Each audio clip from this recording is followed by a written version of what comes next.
ദൃശ്യമാകുക എന്ന ലക്ഷ്യത്തോടെ നിർമ്മിച്ച പദ്ധതിയാണ് DVB. ഈ പദ്ധതിയിലേക്ക് ഞങ്ങൾ ഞങ്ങളുടേതായ ഒരു ആശയം നിങ്ങളിലേക്ക് എത്തിക്കുന്നു. ഇന്ന് നമ്മുടെ സമൂഹത്തിൽ പൊതുവെ ചർച്ച ചെയ്യാത്ത ഒരു വിഭാഗം മനുഷ്യവർഗമാണ് ട്രൈബൽ പീപ്പിൾസ് അഥവാ ആദിവാസി ഗോത്രവർഗ്ഗങ്ങൾ. അതായത് നമ്മുടെ പൂർവികർ എന്ന് അറിയപ്പെടുന്നു. ഇന്ന് നമ്മുടെ സമൂഹം വികസനത്തിൻ്റെ പദവിയിലേക്ക് കുതിക്കുമ്പോൾ അവരെയും വികസനത്തിൻ്റെ പദവിയിലേക്ക് ചുവടുവെക്കുക എന്നത് നമ്മുടെ കടമയാണ്. നമ്മൾ ട്രൈബൽ പീപ്പിൾസിൻ്റെ സുരക്ഷയ്ക്ക് വേണ്ടിയും അവരുടെ ജീവിതത്തിൻ്റെ ഉന്നമനത്തിന് വേണ്ടിയും പലതരം പദ്ധതികൾ ആവിഷ്കരിച്ചിട്ടുണ്ടെങ്കിലും അവയൊന്നും പൂർണ്ണമായും അവരുടെ ജീവിതത്തിൽ അവർക്ക് ഉപകാരപ്രദമായ മാറ്റങ്ങൾ വരുത്തിയിട്ടില്ല. കാരണം അവർക്ക് അവരുടെ ജീവിതശൈലിയിൽ മാറ്റങ്ങൾ വരുത്താൻ താല്പര്യമല്ല. നമ്മൾ നമ്മുടെ പ്രശ്നങ്ങൾക്ക് പ്രതിവിധിയായി ഉണ്ടാക്കുന്ന ഉപകരണങ്ങൾ അവർക്ക് അവരുടെ ജീവിതത്തിൽ അവർക്ക് ഉപകാരപ്രദമായ മാറ്റങ്ങൾ വരുത്തുന്നില്ല. ഇങ്ങനെയുള്ള ചില ഗോത്രവർഗ്ഗങ്ങളെക്കുറിച്ചുള്ള പ്രസ്താവനകൾ പലരുമായുള്ള ആശയവിനിമയത്തിലൂടെയാണ് ഞങ്ങൾ കണ്ടെത്തിയത്. ഇങ്ങനെയുള്ള ആശയവിനിമയ പ്രസ്താവനകളിലൂടെയാണ് ഞങ്ങളുടെ ഉപകരണം നിർമ്മിച്ചിരിക്കുന്നത്. ഞങ്ങളുടെ ഈ ഉപകരണത്തിലൂടെ ഞങ്ങൾ കരുതുന്നത് ട്രൈബൽ പീപ്പിൾസിന് അവരുടെ ജീവിതശൈലിയിൽ മാറ്റമില്ലാതെ അവർക്ക് ഉപകാരപ്രദമായ ഒരു ഉപകരണം എന്നതാണ്. ട്രൈബൽ പുറംലോകവുമായി യാതൊരു ബന്ധവുമില്ലാതെ ജീവിക്കുന്ന ആൾക്കൂട്ടമാണ് ഗോത്രജനങ്ങൾ. പലപ്പോഴും അവരുടെ പ്രശ്നങ്ങൾക്ക് പരിഹാരം കണ്ടെത്താതെയും അത് പുറംലോകത്തിനോട് പങ്കിടാൻ കഴിയാതെയും അവർ പല വിധത്തിലുള്ള ബുദ്ധിമുട്ടുകൾ അനുഭവിക്കുന്നുണ്ട്. ഇതിന് കാരണം ആശയവിനിമയമാണ്.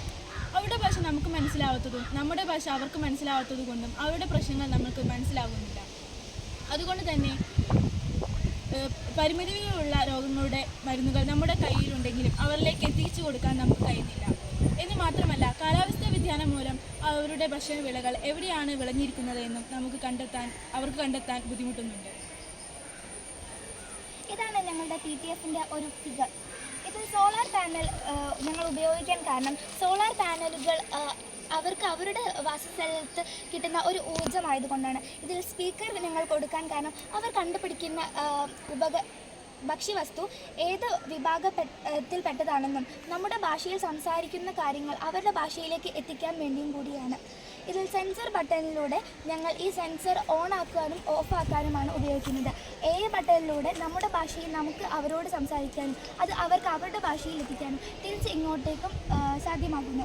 എമർജൻസി ബട്ടണിലൂടെ ഹോസ്പിറ്റലൈസേഷൻ അഥവാ ട്രൈബൽ ഡോക്ടേഴ്സിനെ അവരുടെ അടുത്തേക്ക് എത്തിക്കുക എന്ന ലക്ഷ്യമാണ് ഞങ്ങൾ കണക്കാക്കുന്നത്. ഇതാണ് ഞങ്ങളുടെ സെൻസർ. ഈ ഉപകരണം ഒരു വടിയുടെ രൂപത്തിലാണ് ഞങ്ങൾ രൂപീകരിച്ചിരിക്കുന്നത്. അതിന് കാരണം അവരുടെ ജീവിതത്തിൽ എപ്പോഴും ഉണ്ടാവുന്ന ഒരു വസ്തുവാണ് വടി എന്നത്. അതുകൊണ്ട് തന്നെ അവരുടെ ജീവിതശൈലി മാറുന്നുമില്ല.